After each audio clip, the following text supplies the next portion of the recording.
He was one of Africa's richest men, until one mistake took everything. Broke, alone and forgotten, he ended up working as a cleaner, where fate introduced him to a woman who would change his life forever. Before we dive in, tell us in the comments, where in the world are you watching? Rain poured over the busy streets of Johannesburg like a curtain of sorrow, washing away the noise of the city. Under a flickering streetlight stood a man once known as the pride of African innovation, Kwame Ndlovu. His name had once commanded boardrooms, inspired young entrepreneurs, and made newspaper headlines. Now it was nothing more than a whisper carried by the wind. A year ago, Kwame was untouchable. The founder of Ndlovu Innovations, a tech company that connected remote African villages through smart drone deliveries, he was celebrated as the symbol of Africa's digital rise. From luxury mansions in Santon to gala dinners in Dubai, his life was painted in gold. Cameras followed him. Politicians praised him. But beneath the applause, pride had built a wall around his heart. He believed that compassion slowed progress, and that empathy was for the weak. Then came the storm. It started with a business deal that seemed harmless, a government partnership proposed by his longtime associate Samuel. The project promised to revolutionize transport across South Africa, but Samuel's greed and hidden corruption turned the deal into a scandal. Within weeks, the media exploded. Ndlovu Innovations accused of fraud, screamed the headlines. Investors ran. Banks froze his accounts. Partners vanished. And Samuel, his trusted friend, denied everything. In just 3 months, Kwame's empire collapsed. He sold his cars, his estates, his art, everything he could. But the debts swallowed it all. The people who once smiled at him now crossed the street to avoid him. Former employees refused to answer his calls. One evening, as he stood inside his once grand office, now stripped bare, he realized something painful. Without money, he didn't know who he truly was. When his final property was taken, he walked through the city with nothing but a suitcase, wearing a wrinkled shirt that used to be custom-tailored. The rain drenched him, but he didn't care. His reflection in a shop window showed a stranger, tired eyes, sunken cheeks, and a silence that weighed heavier than failure itself. He wandered until he reached a narrow alley filled with the hum of old neon lights. A small wooden sign caught his eye, "Cleaner Wanted, Lakewood Hotel." Kwame laughed bitterly. A few years ago, he had owned hotels 10 times bigger than this one. Now he stood outside one as a desperate man seeking a job. Inside, the reception smelled of old polish and coffee. The manager, a short woman with sharp eyes, looked him up and down. "Do you have any experience?" she asked. Kwame hesitated. "Not officially," he said softly. She frowned, flipping through a small notepad. "All I have left is the night shift." "It's rough, long hours, little pay." Kwame smiled faintly. "I'll take it." That night he began his new life. The basement of the hotel smelled of detergent and damp floors.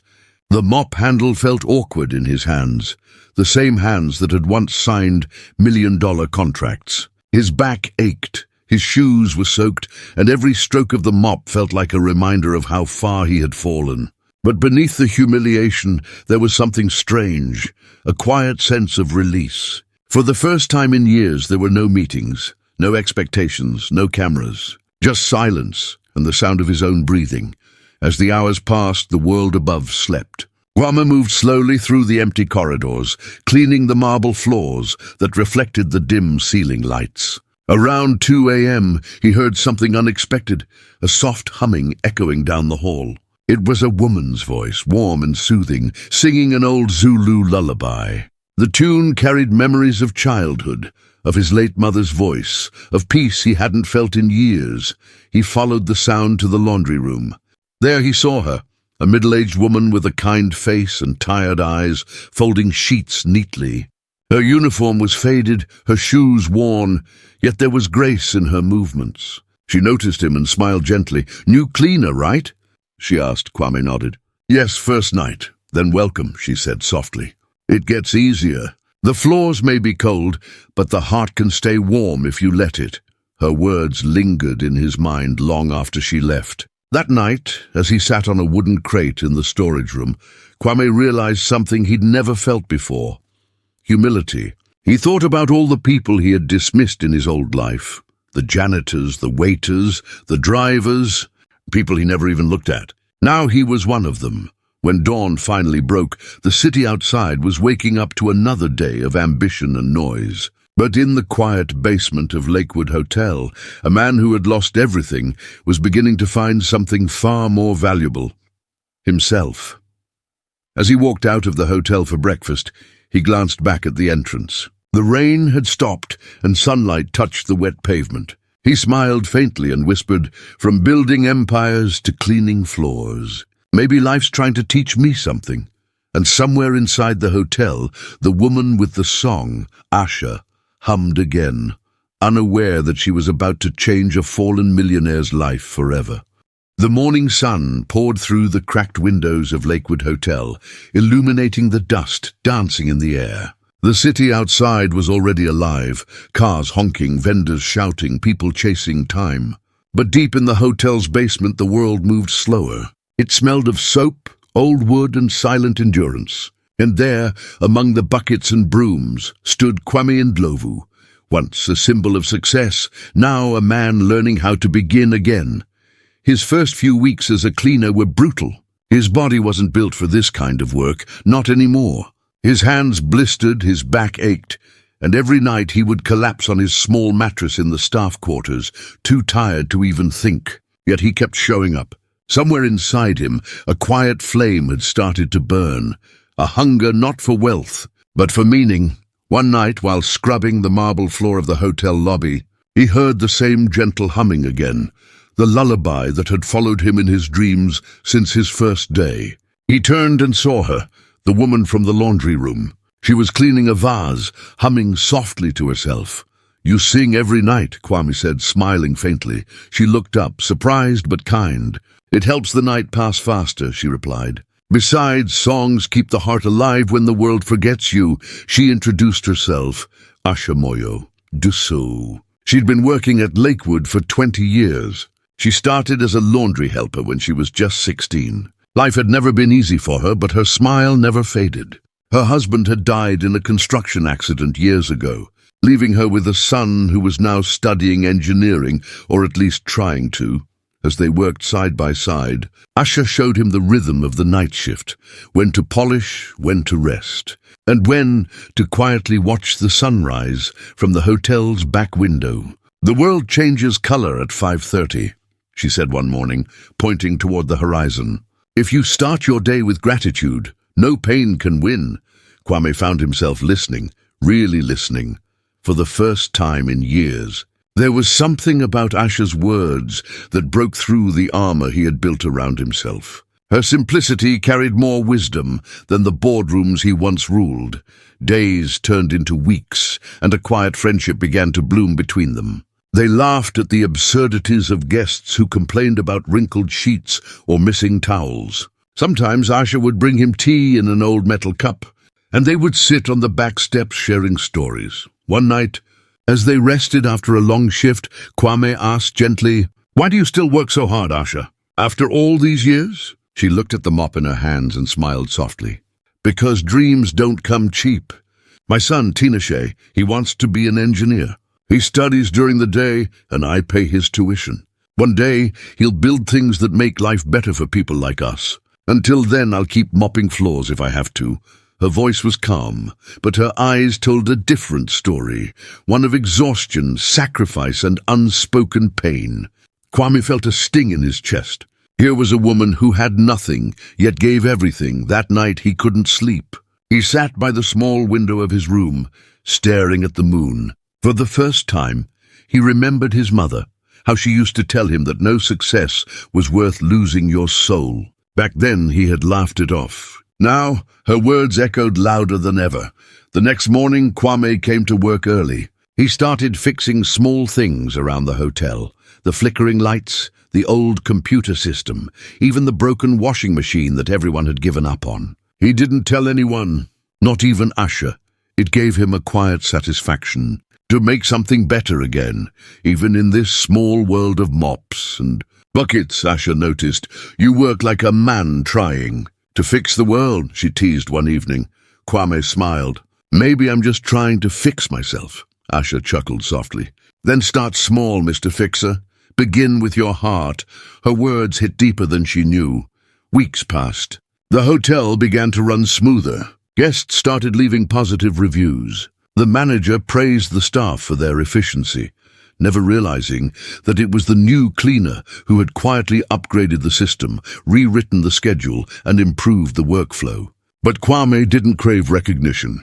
For the first time in his life, he was content to work silently, to find joy in purpose rather than applause. Then one night it happened. Kwame found Asha sitting by the laundry room sink, pale and trembling.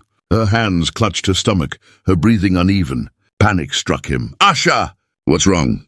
She tried to smile. Just tired. Maybe I skipped dinner again, but her lips were losing color. Without a second thought, Kwame lifted her into a cab and rushed to the nearest hospital. Hours later, he sat outside the emergency ward, his shirt still stained with detergent. The doctor finally emerged, his face grave.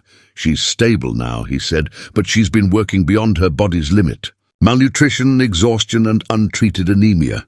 She needs rest and proper care. Immediately, Kwame's fists tightened. He felt guilt twist inside him.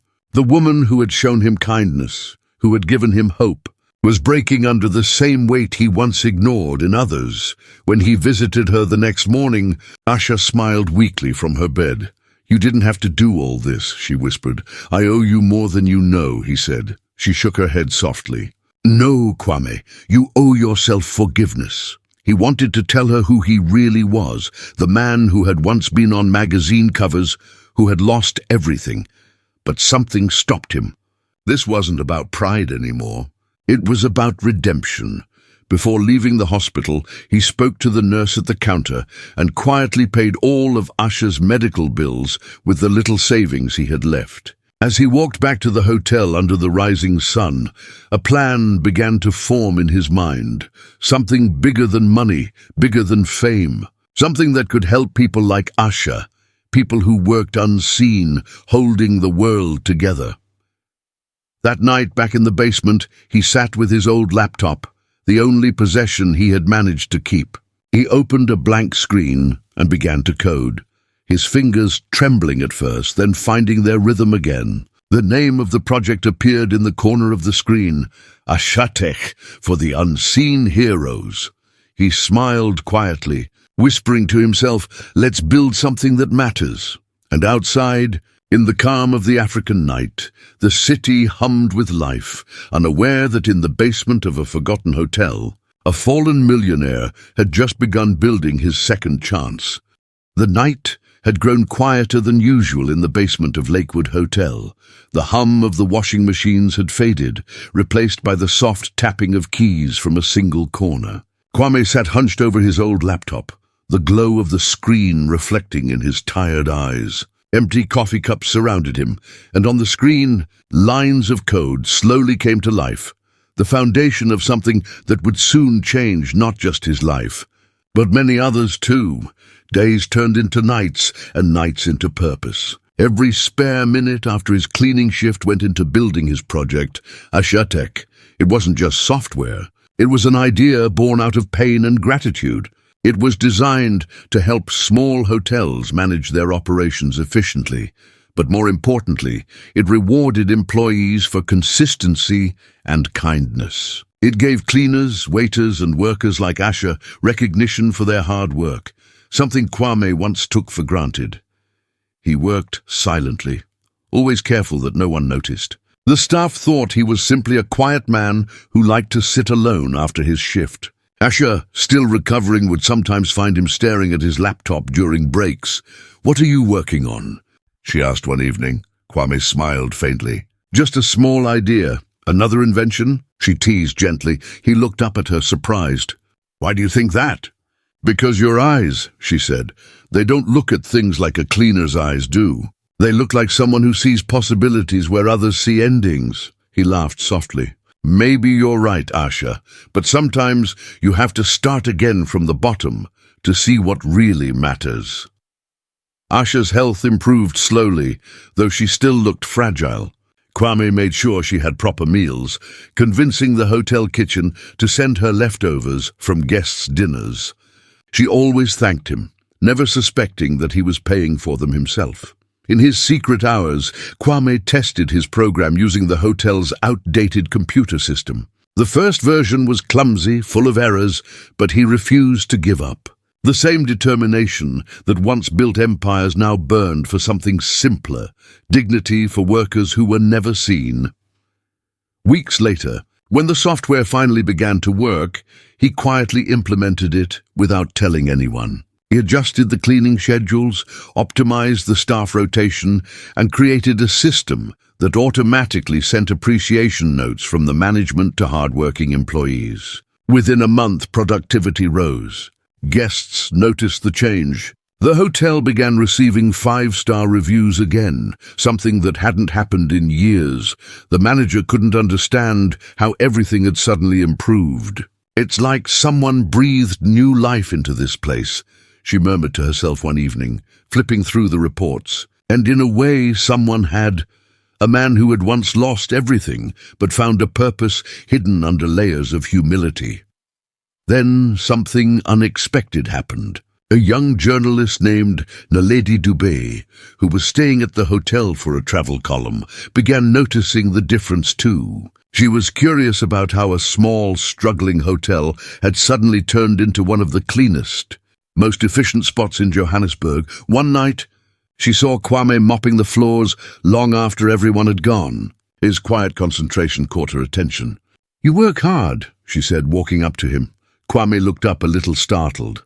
"It keeps me out of trouble," he joked. Naledi smiled. "And yet there's something about you that doesn't fit here. What's your story, mister?" He hesitated for a moment before replying, "Just Kwame, no story worth telling." But the journalist's instinct didn't rest. Over the next few days, she watched him, how he helped others without being asked, how he fixed things that weren't his responsibility, how he smiled every time Asha passed by, humming her songs. Something about his humility didn't match the way he carried himself. There was quiet confidence beneath his silence. Meanwhile, the Asha Tech system started spreading. Kwame had shared a few beta links with small hotel owners he'd met during his business days. They didn't know it was him, of course. The creator's name was simply listed as KN. Within weeks, the tool became a whisper across small business circles. A simple, affordable system that actually helps workers. Orders started coming in. Money trickled back into his empty account. But this time, he didn't use it for luxury. Every rand he earned went toward better servers and paying for Asha's medicine. One evening, Asha came to him holding a newspaper. "Kwame, look at this," she said excitedly. The headline read, "The Cleaner Who Innovated Hotel Workflows, a Local Miracle." Kwame froze. The article described the changes at Lakewood, the mysterious improvements, and the unknown cleaner who seemed to have transformed the hotel's spirit. The journalist Naledi had written it without his permission but full of admiration. Asha laughed joyfully. "It must be you. You're the one who's been fixing everything, aren't you?" He hesitated. "Maybe I just helped a little," but her eyes sparkled. "You did more than that. You reminded this place how to breathe again." From that day, Kwame's quiet world began to change. Reporters started showing up, curious about the mysterious cleaner-turned-innovator. Guests tried to take pictures with him, while the hotel's manager offered him a raise and a position in administration. But Kwame politely declined. "I'm fine where I am," he said with a smile. "There's still much to clean, both here and in life." One night, as he sat outside with Asha under the faint light of the street lamp, she said softly, "I used to believe God forgot people like us, those who work in the shadows. But maybe he was just waiting for someone to remind the world that we exist." Kwame looked at her, eyes full of gratitude. "Asha, you did that. You reminded me first," she laughed. "No, Kwame, you reminded yourself. I just sang a few songs." The next morning, as the city stirred awake, Naledi returned to the hotel with the camera crew. "We're filming a small piece about inspiration," she said. "And I want to include you, Asha. Your kindness changed this place." Asha protested, embarrassed. "Me? Oh no, I'm just—" "No," Naledi interrupted, smiling. "You're the heart of this hotel." Kwame stood beside her, watching quietly as the cameras rolled. He didn't speak, didn't boast, didn't reveal who he really was. He simply smiled, a silent observer in a story he never meant to be part of. But life had its own plans. Later that night, when the lights were off and the hotel slept, Asha walked into the basement to find Kwame staring at the screen of his laptop. On it was the logo, Asha Tech, empowering the unseen. She placed her hand gently on his shoulder. "Kwame, whatever this is, don't hide it forever. The world needs to see that kindness can rise even from brokenness." He looked at her, eyes shining under the dim light. "I'm not ready yet," he whispered. "But maybe soon." Asha smiled, her voice soft as a prayer. "When that day comes, the world will weep. Not because you fell, but because you rose with grace. And in that quiet moment, the fallen millionaire realized something. True greatness had nothing to do with power. It was in the gentle hands that cleaned the world, one floor at a time. The golden light of dawn spilled over Johannesburg, painting the skyline in hues of orange and gold. The Lakewood Hotel, once an overlooked corner of the city, now bustled with unusual energy. Reporters gathered outside, cameras flashing, and guests whispered about the mysterious story that had captured the nation's heart, the cleaner who changed everything. In the middle of all this stood Kwame Ndlovu, silent and calm, still wearing his faded cleaner's uniform. To the world, he was a miracle, a humble man whose quiet invention had transformed a struggling hotel into a model of hope. To Asha, he was something far more, a man reborn, but the truth was now slipping beyond his control. Naledi, the journalist who first wrote about him, had continued digging. The mystery of the man named Kwame intrigued her. Late one night, while reviewing footage for her follow-up story, she noticed something strange, a tattoo on Kwame's wrist. It was faint, but the initials K&I were visible, the same initials once associated with Ndlovu Innovations International, the fallen tech empire. Her hands trembled as she made the connection. Could it really be him? The lost millionaire everyone thought had vanished. The next morning, she arrived at the hotel with the truth burning inside her. "Kwame," she said softly as he mopped the corridor, "there's something I need to ask." He looked up, instantly sensing her tone. "You're not just a cleaner, are you?" she continued. "You're the Kwame Ndlovu, the man who built Africa's biggest tech company." The mop slipped from his hands, water spilling across the floor. Silence filled the hallway. After a long pause, he said quietly, "That man doesn't exist anymore." But Naledi shook her head. "He does, and people need to hear what happened, not the fall, but what you became afterward. The world loves redemption more than perfection." Kwame turned away, his heart pounding. For years, his name had been a burden, a symbol of greed, loss, and disgrace. But now, perhaps, it could mean something else. That evening, after much thought, he agreed to tell his story on one condition, that Asha be part of it. The following week, the interview aired on national television. Millions watched as Kwame appeared on screen, sitting beside Asha in her simple uniform. His voice trembled at first, then steadied as he spoke. "I lost everything, money, respect, even myself. But life brought me to a basement where a cleaner taught me the meaning of true wealth. I learned that humility can rebuild what pride destroys." Asha sat quietly beside him, her eyes glistening. When the interviewer asked her what she had taught him, she smiled shyly. "Nothing special," she said.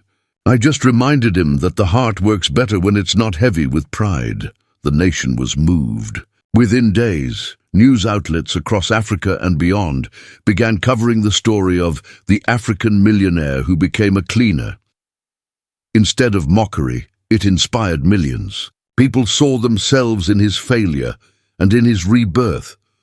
Soon, tech investors, business leaders, and humanitarian organizations began reaching out. Offers poured in for partnerships and interviews. Yet Kwame turned them all down, all except one. He proposed a new vision, to expand Ashatech into a foundation that would empower workers across Africa through digital training, financial literacy, and opportunities for growth. He called it the Asha Foundation. When Asha heard her name on the logo, she protested, laughing through tears. "Kwame, why my name? I didn't do anything grand." He smiled gently. "You did everything. You gave me my soul back."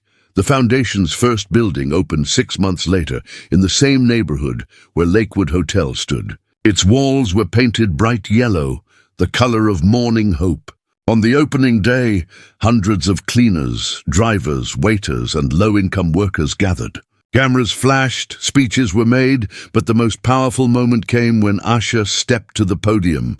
"I used to believe I was invisible," she began, her voice trembling, "that no one noticed people like us. The ones who sweep floors, wash dishes, and make others' lives cleaner. But this man," she turned to Kwame, "saw us. He reminded me that even the smallest job done with love can change the world." The crowd erupted in applause. Many wiped tears from their eyes. From that day, the Asha Foundation grew rapidly. It trained thousands of workers in technology and business skills, helping them start small enterprises. The software that started in a hotel basement became a movement, spreading from South Africa to Kenya, Ghana, and beyond. And through it all, Kwame stayed humble. He no longer wore designer suits or spoke from glass towers. He preferred the same simple life, his mornings spent mentoring young people, his evenings sharing tea with Asha and her now graduated son, Tinashe, who had just landed his first job as an engineer.